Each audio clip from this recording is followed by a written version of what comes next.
요한복음 3장 18절 19절을 한 절씩 교독하겠습니다. 그를 믿는 자는 심판을 받지 아니하는 것이요 믿지 아니하는 자는 하나님의 독생자의 이름을 믿지 아니하므로 벌써 심판을 받은 것이니라.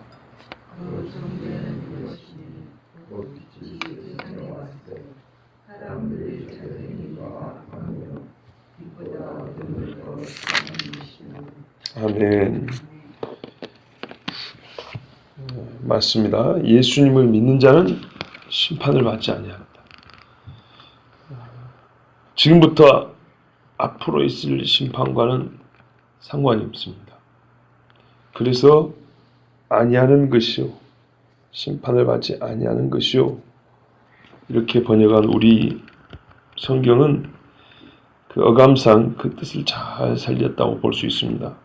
확정된 사실을 강조하는 겁니다. 뭐뭐가 아닌 것이요. 이거는 어느 한때만 얘기하는 것이 아니라 줄곧 그렇다는 그런 어감을 우리에게 잘 가르쳐주고 이렇게 표현을 해주고 있습니다. 예수님은 이 땅에 처음 오실 때 심판하러 오신 게 아닙니다. 그랬으면 십자가에 안 죽죠. 그냥 오시자마자 사람들 다 모은 다음에 너는 지옥, 너는 천국 이렇게 가리지. 십자가에 달려 죽을 일이 없습니다. 예수님은 처음 오셔서 가리는 게 아니고 내게로 오라고 초청을 하셨습니다. 그런데 다시 오실 때는 분명히 가린다 그랬습니다. 그냥 말로 주여 주여 하는 사람하고 진짜로 예수 믿고 의를 행한 사람하고 또 일명 염소라고 불리는 사람들하고 양이라고 불리는 사람들하고 가린다 그랬습니다. 충성되고 착한 일꾼하고 악하고 게으른 일꾼하고 분명히 나눈다 그랬습니다. 그러면 누구를 그렇게 심판하라고 이렇게 가릴까요? 성경이 분명히 믿지 아니하는 자다 그랬습니다. 믿지 않은 자는 어떤 사람이냐? 누구를 믿지 않는 거냐? 하나님의 독생자의 이름을 믿지 아니한다 그랬습니다. 참 중요한 말씀입니다. 그냥 예수를 믿지 아니함으로 이래도 되는데 같은 말인데 하나님의 독생자의 이름을 믿지 아니함으로 그랬습니다. 하나님이 심판하는 사람들은 독생자의 이름을 믿지 않은 사람이고 심판을 이겨내는 사람, 그러니까 심판을 받지 아니하는 사람은 그냥 믿는 사람이 아니고 뭘 믿냐? 하나님의 독생자의 이름을 믿는 사람입니다. 그러니까는 예수를 믿어야 됩니다. 나사렛 예수. 우리는 사도행전 말씀에 천하 인간에게 이 이름 외에 구원받을 이름을 주신 적이 없다라고 그렇게 말씀한 것을 잘 알고 있습니다. 거기만 그렇게 되어 있는 게 아니에요. 성경에. 분명히 이름은 그 인격하고 딱 붙어 있는 겁니다. 기독교를 믿는 게 아니고 교회를 믿는 게 아니에요. 예수를 믿는 거예요. 예수 믿는 사람을 기독교인이라 그래요. 예수 믿는 사람이 교회 다니면서 하나님을 예배하는 사람이에요. 예수 그 이름을 믿어야 돼요. 그렇기 때문에 최신 신학이랍시고 내놓는 또 다른 구원의 이론이니까 사실이 아니겠죠. 진리가 아니고 그냥 이론입니다. 뭐라고 사람들이 말하냐면 1장에 말씀드린 적이 있는데 예수가 믿은 것을 믿음. 가만 보면 뭐 그거 아니겠어요? 예수님이 믿은 게 뭐겠어요? 나를 믿는 자는 구원을 받는다. 이 사실 예수 믿지 않았겠어요? 그죠? 그렇게 좋게 해석하려고 하면 그게 그건 같은데 그런 뜻이 아니에요. 그 말은 곧 우리가 예수를 믿음으로 구원을 받는다는 말이 아니라는 얘기예요. 다시요. 우리가 예수를 믿고 구원을 받잖아요. 예수님이 누구냐? 그분이 뭘 했냐? 이거를 내가 믿고 구원을 받잖아요. 그게 아니고 예수님이 믿었던 뭐 사실이 있다는 거예요. 우리는 그것을 의지하여 구원을 받는다는 거예요. 말이 다릅니다. 근데 좋게 해석하면 아니 예수님이 믿었던 게 뭐겠어? 하나님을 믿고 내가 저들을 위해서 죄 사함을 위해서 죽는다. 아, 그러면 저들이 나를 믿으면 구원을 받는다. 그게 그러니까 예수님의 믿은 내용이니까 우리가 또 그거를 믿으면 구원받지 않겠어. 근데 말이 지금 상당히 복잡해지죠. 좋게 해석하려니까 너무 길어지죠. 그렇게 해석해가지고 그 말이 그 말이라고 일치가 되면 좋은데 그 말이 아니고 처음부터 예수가 믿은 것을 믿는다는 얘기는 예수를 믿는 거랑 같은 뜻이라는 게 아니고 예수가 믿은 것을 믿는 것은 내가 예수님을 믿는 것이 아닌 다른 믿음이라고 그렇게 얘기를 하는 거예요. 여러분, 그럴듯해도 틀린 겁니다. 정말 중요합니다. 우리가 믿는 그 믿음은 뭐냐면 예수의 믿음, 예수가 가지고 있는 것을 내가 믿는다가 아니고요. 예수 그 이름을 믿어야 된다고 그랬어요. 정말 중요한 차이입니다. 세상 사람들은 요 근래 이런 말은 일반 세상에서도 안 해요. 신학자들이니까 이렇게 희한한 말을 만들어내는 거예요. 왜? 그 사람들은 예수를 믿어야 한다는 얘기를 알고 있기 때문에. 그래서 바꾼 말은 뭐라고요? 예수를 믿음으로 구원을 받는 게 아니라 예수가 믿은 것을 믿음으로 구원을 받는다. 이렇게 말한다고요. 자, 지금 계속 반복하는 이유가 있습니다. 낯설기 때문에 얼른 귀에 잘 안 들어오거든요. 근데 이 말을 잘 생각한다.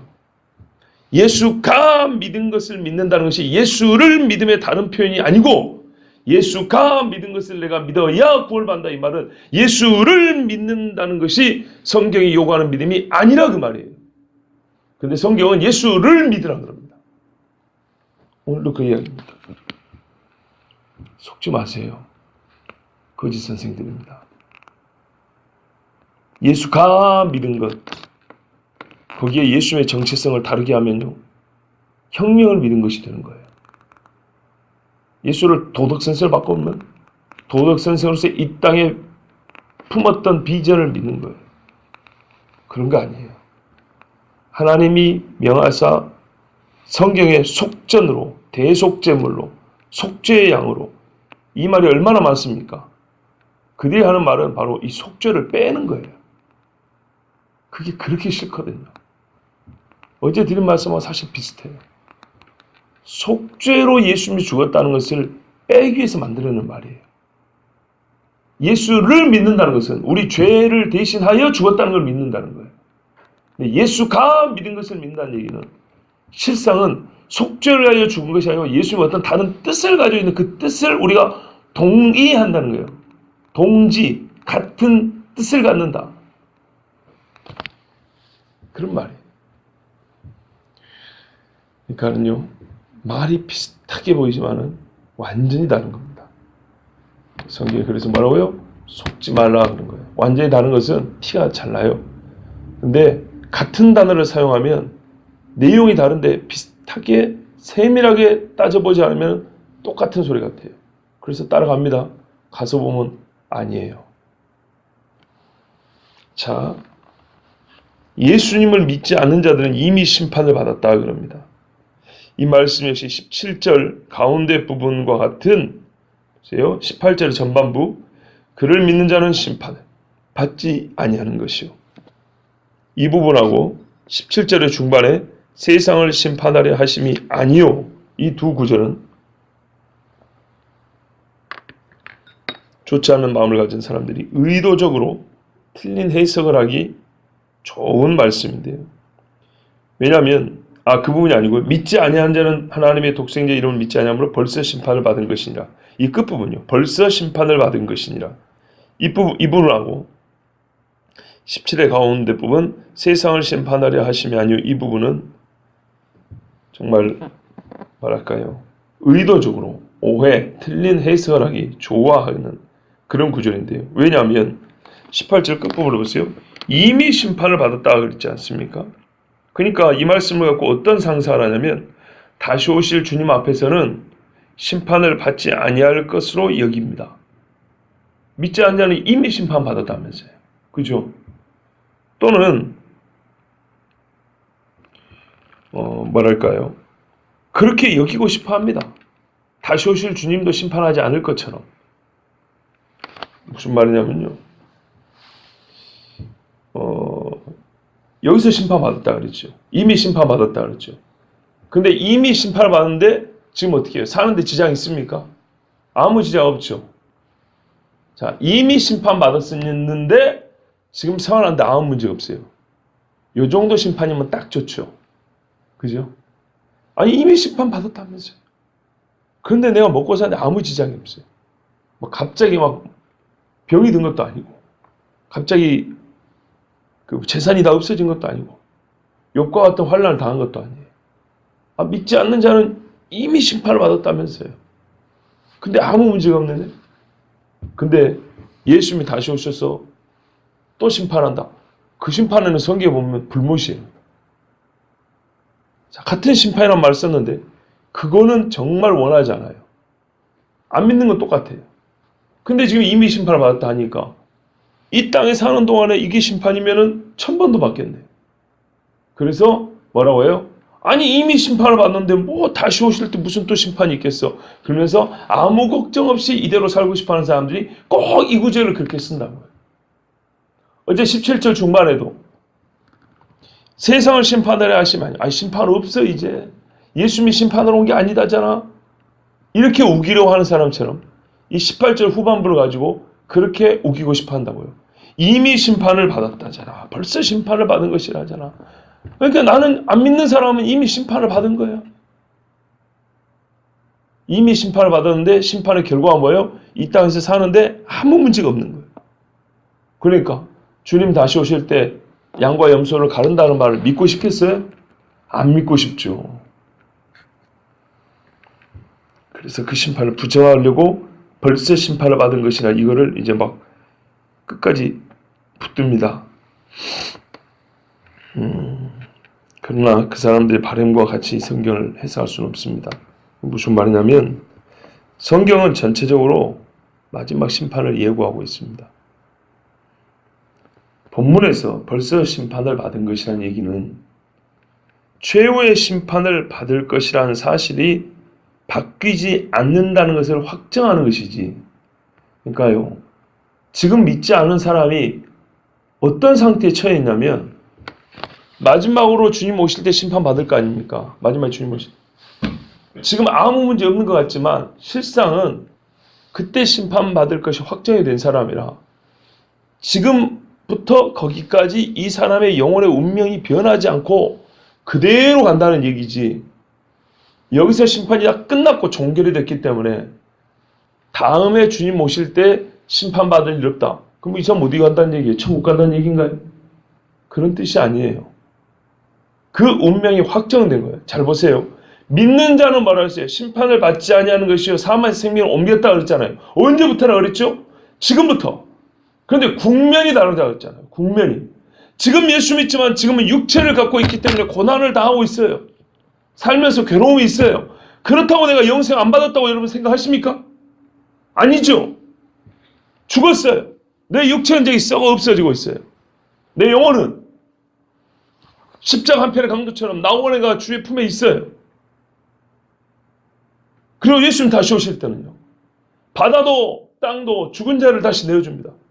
변화된 몸을 가지고 부활합니다. 그때도 영생을 얻는 중이에요. 영생을 누리고 있는 중이에요. 예수 믿고 지금 사망에서 생명을 옮겼다면서요. 믿는 순간 생명을 옮겼잖아요. 근데 국면이 다르잖아요.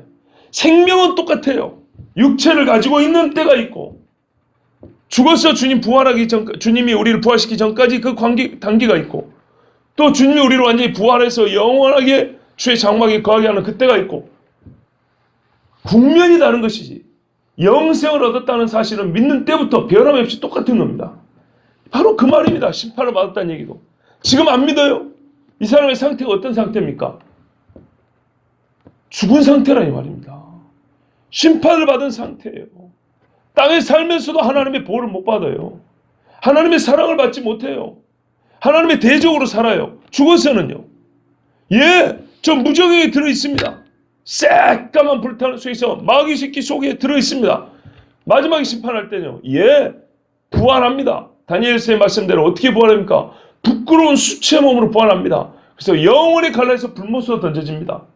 국면이 다르지. 사망에 속해 있다는 것, 심판에 처해질 사람이라는 운명은 똑같습니다. 하나도 달라지지 않습니다.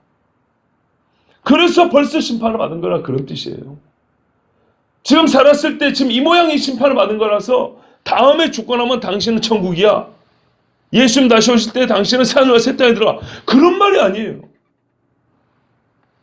뭐가 달라집니까? 하나도 달라질 거 없어요. 똑같아요. 그래서 그런 거예요. 우리가 어릴 때부터 잘 쓰던 말 보세요. 상태가 변하지 않으면 잘 쓰는 말이 뭐예요? 애기들이 동네에 모여가지고 무슨 게임을 할 때에도 한쪽이 너무 약하고 한쪽이 너무 강하면 뭐라고 말해요? 저건 이미 죽은 목숨이야 이렇게 말하죠. 그러죠? 그러나 사람의 게임은 중간에 뒤집어지는 수가 있어요. 죽은 목숨인 줄 알았던 사람이 이길 수가 있어요. 게임이 끝난 줄 아는데 그 사람이 뒤집고 이기는 수가 있어요. 그런데 이 말씀 뭐냐면 진짜로 죽은 목숨이야. 그게 딱 통하는 거예요. 믿지 않는 사람, 끝까지 그의 육체가 다 할 때까지 믿지 않은 그 사람은 벌써 심판을 받아. 이거는 변하지 않는다는 거예요. 우리가 예수 믿고 영생을 얻은 것이 믿는 그 순간부터 영원하듯이 믿지 않는 자는 믿지 않음이 믿음으로 바뀌지 않는 이상 그 믿지 않음의 결국은 하나님 앞에서 멸망에 처해질 심판이고 이는 절대로 변개되지 않습니다. 자, 여기를 보십시오. 한 가지 또 짚고 넘어갈 사실이 있는데요. 우리 번역은 벌써 심판을 받는 것이다 그랬는데요. 본뜻은 심판이라고 번역을 해도 되고 정죄라고 번역을 해도 됩니다. 그러면 바꿔서 한번 읽어볼게요. 벌써 정죄를 받은 것이니라. 그리고 읽으면 19절로 자연스럽게 연결이 돼요. 봐보세요. 그 정죄는 이것이니. 그렇죠? 같은 말인데 번역을 18절에는 심판이라고 해놨고 19절은 정죄라고 해놨어요. 그냥 통일되게 하려면 차라리 정죄를 받았다 이러면은 훨씬 이해하기 쉽고 제가 이렇게 막 강조 안 해도 돼요. 그죠? 근데 같은 말을 하나는 심판으로 해놓고 하나는 정죄로 해놓으니까 말의 연결도 부자연스럽고 혹시 이 심판을 면한 것이라고 착각한 사람이 있을까봐 이렇게 제가 지금 막 강조하고 소리 높여서 외쳐야 되는 거예요. 근데 본래들하고 정죄를 받은 것이 이랬으면 훨씬 쉬운 겁니다. 무슨 말이죠? 죄값이 살아 생전에서부터 믿지 않는다면 당신은 죄인이라는 그 죄가 딱 정해져 버렸다는 거예요. 그러면 최후의 심판을 받겠지. 이해되시죠? 그러니까 번역의 말을 심판이라고 하지 말고 정죄라고 하면은 19절과 연결도 자연스럽고 괜히 쓸데없는 오해해서 심판을 받은 거야 우리가? 근데 이렇게 사는데 지장 없어? 심판 별거 아니구만 이런 착각을 하지 않을 수 있는데 정죄라고 했으면 더 좋았을 거를 심판이라고 해놓으니까 마지막에 최후의 심판을 부정하는 말로 이 악한 사람은 본절을 그렇게 쓰고 싶어 한다고 말입니다. 제 말뜻 이해하시죠? 예. 본론은 그래서 심판이라고 정죄라고 바꿔 말하면 훨씬 더 좋습니다. 자, 그러면 우리가 이제 알아야 될 게 있어요. 정죄라고 할 때 정죄가 뭔지 알게 됐어요. 하나님이 말씀하신 정죄는 뭐냐면요. 죄를 정한다는 뜻입니다. 한자 말 그대로. 판단을 내린다는 뜻입니다. 어떤 판단인가요? 하나님의 아들을 믿지 아니함이 죄라는 판단입니다. 보세요. 앞에 하나님의 독생자의 이름을 믿지 아니함으로 벌써 정죄를 받은 것이니라. 이유가 하나님의 아들을 믿지 아니함으로고요. 결과는 죄에 있다고 판단을 받았다 이 말입니다. 그러면은 죄가 뭡니까? 죄의 내용이 하나님의 아들을 믿지 아니함이 죄다 그 말입니다. 그죠? 요한일서는 율법을 범함이 죄라 그랬어요. 똑같은 사도 요한이. 근데 이 말씀은 예수님이 지금 니고데모에게 가르쳐주고 있는 중입니다. 뭐라고요? 하나님의 아들을 믿지 아니함이 죄다 그랬어요. 율법 선생한테는 죄가 뭐냐? 나를 믿지 않는 게 죄라 그랬고 사도 요한이 예수를 믿는 신자들에게는 율법을 지키지 않는 것이 죄다 이렇게 말했어요. 일부러 이렇게 크로스되게 가르쳐준 겁니다. 그 말이 그 말입니다. 그래서 5장에 보면 나온다 했잖아요. 모든 성경이 나를 가리켜 기록된 건데 너희는 그 율법을 읽고 영생을 얻는 줄 안다고 영생을 얻는다고 그렇게 알고 있으면서 왜 나한테 오지 않느냐? 나한테 와야 되는데, 나를 믿어야 되는데. 그래서 말이에요. 너희가 모세를 믿었다면 나를 믿었으리니. 왜 나를 믿지 못하느냐? 모세를 믿지 아니합니다. 나를 믿지 아니함이 범죄요. 나를 믿을 수 있는 말을 가르쳐준 모세를 믿지 아니함도 범죄라. 그래서 성경은 똑같이 말한 거예요. 하나님의 아들을 믿지 아니함이 죄의 판단 이유고, 요한 1세는 율법을 지키지 아니함이 범죄의 죄요. 이렇게 말하는 거예요. 정죄라는 말은 그래서 함부로 쓰는 게 아닙니다. 여러분, 누군가 나의 허물을 지적해주고 나의 죄를 짚어가면서 회개하라는 말은 정죄 아닙니다. 그거는 잠을 좀 깨시고 들어보세요. 회개하라는 말이지 정죄가 아니에요. 듣기 싫은 소리가 정죄가 아니에요.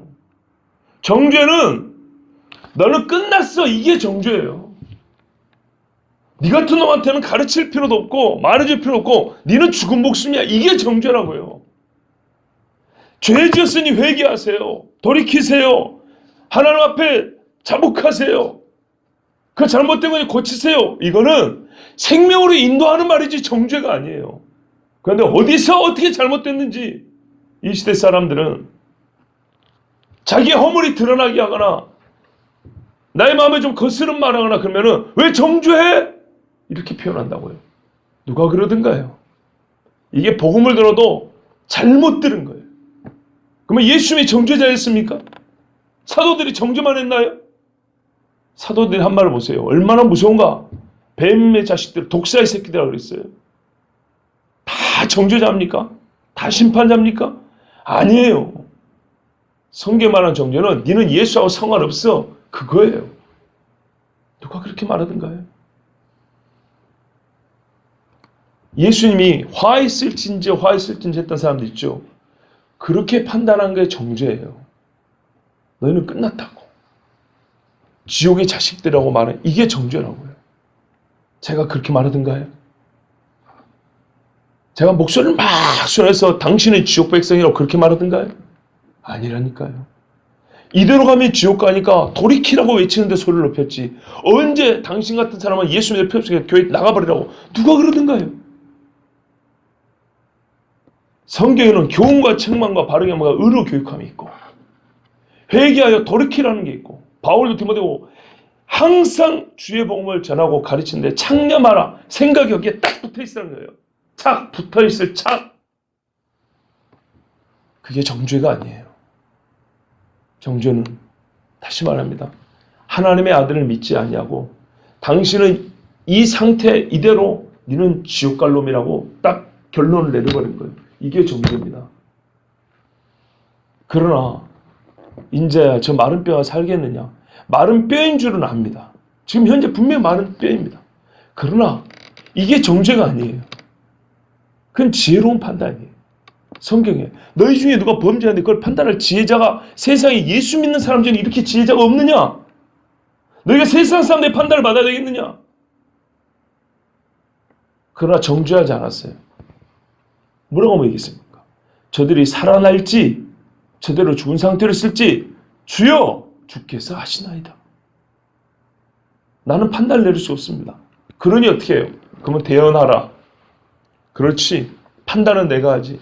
그러면 너는 시킨 대로 대언해. 그래서 에스겔이 대언하잖아요. 그런데 저 마른 뼈를 보느냐? 예, 말라 비틀어 있는 뼈입니다. 이게 정죄라고 생각하면 큰일이라고요.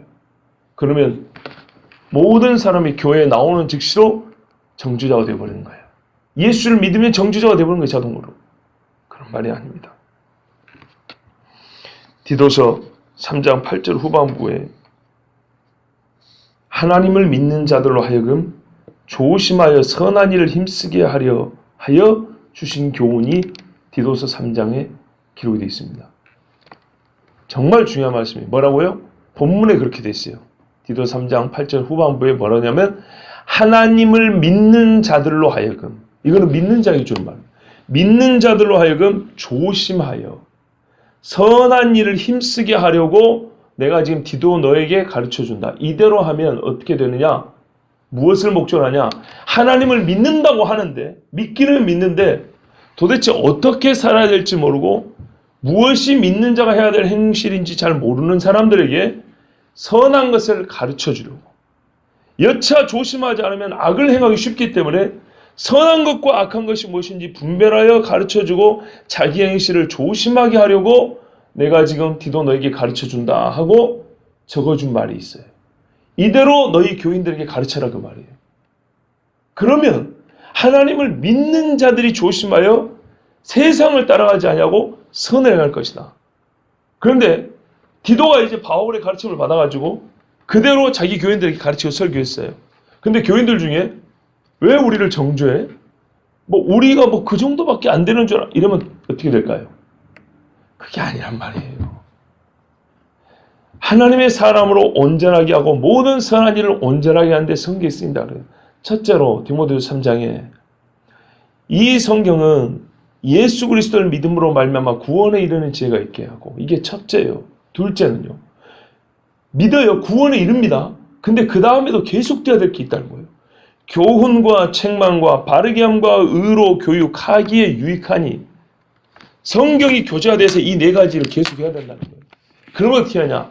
하나님의 사람이 되긴 됐는데 더욱 온전해진다는 거예요. 온전함. 부족함이나 미성숙이 충분함과 성숙으로 바뀌어 나간다는 거예요. 그래서 하나님의 사람으로 온전함해지며 모든 선한 일을 행하기에, 옛날 분이 더 나아요. 완전하게 하려 합니다. 믿는 자들이 더 완전한 믿는 자로 나간다는 거예요. 그래서 성경에 신자의 모습을 성장해가는 과정으로 말하고 있다고요. 불신과 신은 성장의 문제가 아니에요. 뒤집어지는 거지. 그러나 뒤집어지고 사람이 바뀐 다음에는 그 믿은 상태가 점점 성장해서 열매를 맺는다 이 말입니다. 처음에는 뿌리만 내려요. 그런데 어떻게 해요? 자라서 열매를 맺는다고요. 또 자기를 다시 한번 내어주어 죽기까지 해서 더 많은 열매를 맺는, 이 정도까지 자라난다는 얘기예요. 근데 그 자라게 하는데도 뭐가 필요하다고요? 성경이 필요하다고요. 그 자람이 필요하다는 것. 내가 지금 신앙이 어느 정도 상태에 있는지를 비춰보는 거울로도 성경은 우리에게 중요한 역할을 하고 있다 이 말입니다. 그런데 그것을 말해주는데 마치 불신자를 판단하는 것처럼 내가 정죄받았다 이렇게 말하면 곤란하다는 얘기예요. 그런데 희한하게 오히려 복음을 너무 많이 들어가지고 좀 삐딱하게 자기 듣고 싶은 대로 복음을 많이 들어가지고 뭐 말만 하면 정죄한다고 이렇게 하면은 정말 잘못되는 거예요. 자, 그 정죄는 이것이니 보세요. 정죄하는 건 이런 거예요. 곧 빛이 세상에 왔으되 사람들이 자기 행위가 악함으로 빛보다 어둠을 더 사랑한 것이니라. 바로 앞에서 심판 곧 정죄를 언급했기 때문에 이렇게 말을 받아 이어갈 수 있는 겁니다. 그 정죄, 그것, 이것, 저것은 앞에 있는 것을 가리키는 표현이잖아요. 하나님의 독생자 이름을 믿지 않는 자를 정죄한다면 무엇이라 그 죄를 정하겠습니까? 정죄는 말 그대로 죄를 정한다는 얘기입니다. 확정지어 버린다는 얘기입니다. 뭐라고 정죄를 하겠습니까? 불신이라고 해야겠죠. 믿지 아니하니까 죄의 이름은 불신이라고 해야 되지 않겠습니까? 근데 본문은 불신이라고 하지 않고 다른 말로 표현했어요. 이거는 다른 말이라보다는 불신의 다른 면입니다. 불신의 다른 면은 뭐냐면 19절에 보세요. 빛보다 어둠을 더 사랑하는 것이다 그랬어요. 빛이 세상에 와서 보여준 건 하나님의 사랑이었어요. 그것이죠. 그거를 받아들이지 않았어요. 그걸 믿지 않았어요. 세상에 온 빛은 만질 수도 있고 볼 수도 있고 느낄 수 있었어요. 사도 요한이 요한 1세도 맞잖아요. 그 빛이 우리에게 왔는데 나는 보고 듣고 손으로 만진 바라 이렇게 시작합니다. 그런데도 불구하고 이 빛을 미워하고 어둠을 사랑했다는 것, 이것이 정죄의 내용입니다. 오늘 읽지 않았지만 20절에 보면 뭐라 그럽니까? 빛을 미워하여 그랬어요. 여러분, 정죄에서 중요한 사실 한 가지 더 깨닫습니다. 그건요, 어둠을 사랑한다는 것이란 빛을 조금만 사랑한다는 뜻이 아닙니다. 어둠을 사랑한다는 것은 빛을 미워한다고 말하는 것입니다. 나는 빛을 미워해, 그 말입니다. 중간은 없습니다. 말씀이요 생명이요 빛이신 하나님의 아들을 믿지 아니한 자는 하나님의 아들을 미워하는 자입니다. 반면에 하나님의 아들이 미워하여 없애고자 하는 죄를 사랑하는 자는 불신자입니다. 그들은 어둠을 사랑합니다. 여러분, 어둠을 빛보다 더 사랑한다는 얘기는 빛을 조금 사랑하고 어둠을 많이 사랑한다는 게 아니라 어둠이 사랑스럽고 빛은 밉다는 얘기입니다. 하나님의 아들이 밉다는 겁니다.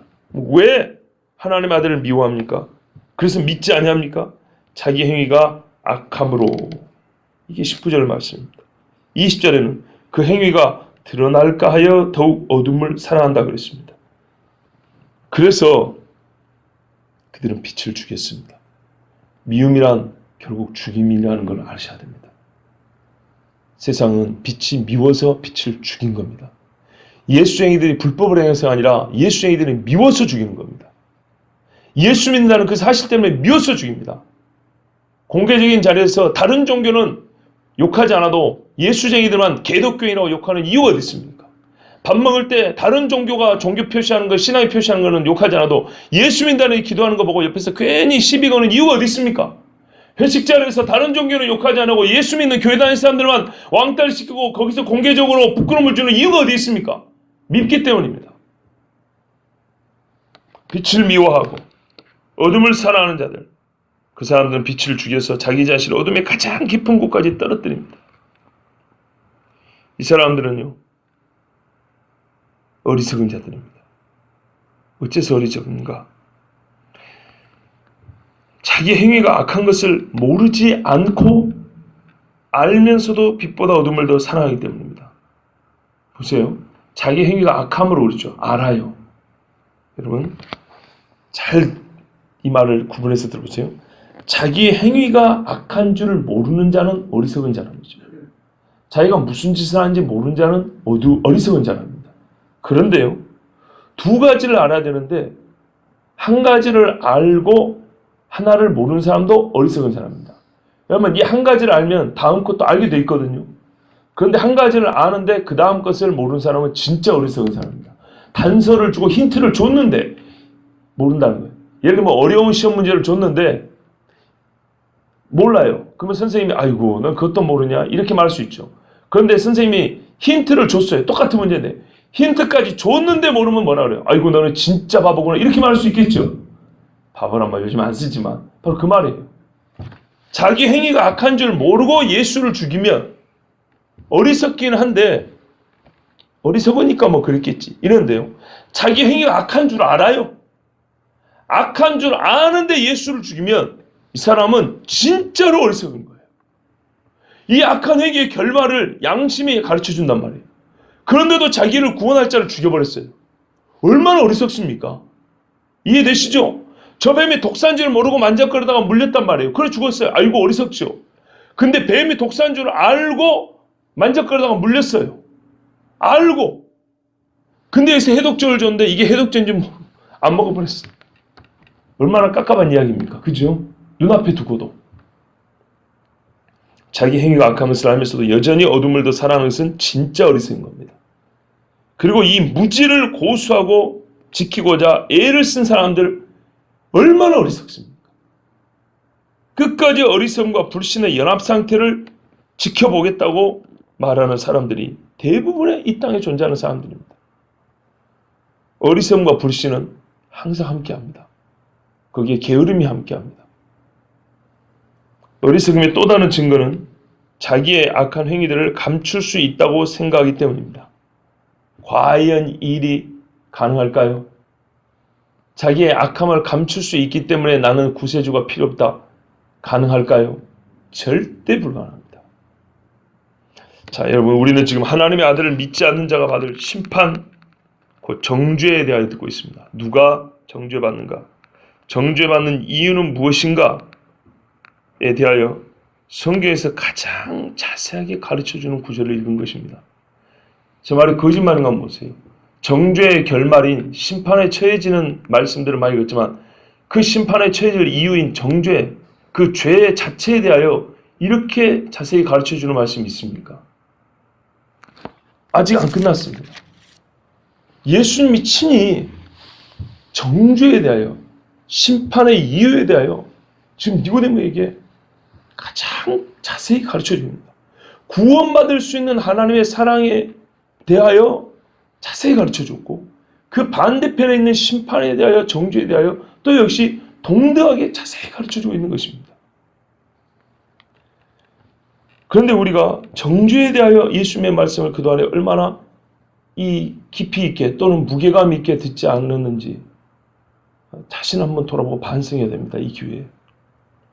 세상에서는 사람을 이렇게 두 부류로 나누지 않습니다. 믿는 자와 믿지 않는 사람, 또 심판을 받지 않은 사람과 심판을 받을 사람, 이런 식으로 구분하지 않습니다. 이건 성경의 구분법입니다.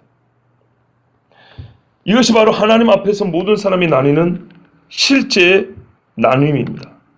하나님의 아들을 믿고 영생에 이르는 자와 하나님의 독생자의 이름을 믿지 않고 악을 사랑하고 또 그 악을 숨기고자 어리석게도 빛 대신 하나님의 아들을 죽인 자들로 나누어집니다.